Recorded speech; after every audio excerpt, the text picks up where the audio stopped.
সর্বশক্তিমান সৃষ্টিকর্তাকে স্মরণ করে আজকে আমার আলোচনার প্রসঙ্গ সৃষ্টিকর্তা ছাড়া কারো প্রতি আশা করা ঠিক নয়। এই প্রসঙ্গে আমি আপনাদের মাঝে কিছু আলোচনা করার চেষ্টা করছি। প্রসঙ্গটি আপনারা সকলেই জানেন, তারপরও আপনাদের সাথে আমি শেয়ার করছি।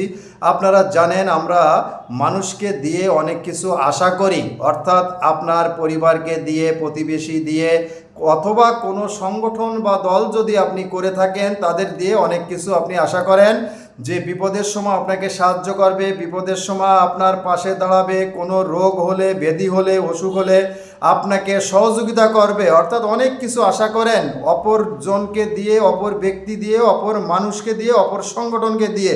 অর্থাৎ আপনি আস্থা রাখেন অপর ব্যক্তি বা অপর মানুষের উপর যে আপনার সমস্যার সময় মানুষ আপনাকে অবশ্যই উপকার করবে, এটা আপনি আশা করেন, ভরসা করেন, আস্থা রাখেন। কিন্তু আপনি পরীক্ষা করে দেখবেন প্রয়োজনের সময় আপনি যাদের দিয়ে আশা করেন, ভরসা করেন, যাদের উপর আস্থা রাখেন তারা কতটুকু আপনার প্রয়োজনে আসে।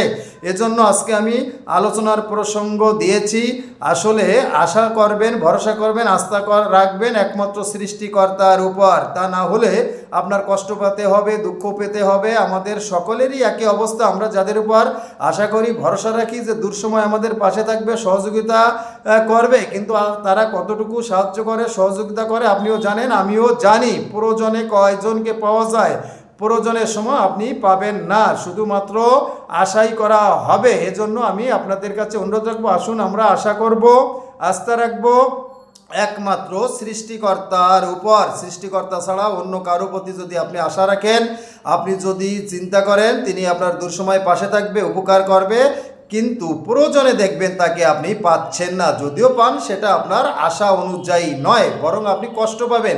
কারণ আপনি দীর্ঘদিন বসে রয়েছেন, একটা সংগঠন করছেন, একটা দল করেছেন, অথবা প্রতিবেশীর উপর নির্ভরশীল রয়েছেন, অথবা পরিবারের কার উপর নির্ভরশীল রয়েছেন, কিন্তু আপনার এমন এক মুহূর্ত, এমন এক সময় যখন আপনার তাকে প্রয়োজন, আপনি নির্ভরশীল হয়ে রয়েছেন, তার কাছ থেকে আপনি আশা করেছেন উপকার পাওয়ার জন্য, কিন্তু আপনি উপকার পেলেন না, তখন আপনি কষ্ট পাবেন, দুঃখ পাবেন, এবং আপনি যে স্বপ্ন দেখেছিলেন সে স্বপ্ন ভেঙে যাবে। যার কারণে আমি আপনাদেরকে বলবো, আমরা কোনো ব্যক্তির উপর আশা করব না, কোনো মানুষের উপর আশা না করে বরং আমরা সবসময় কাজ করব।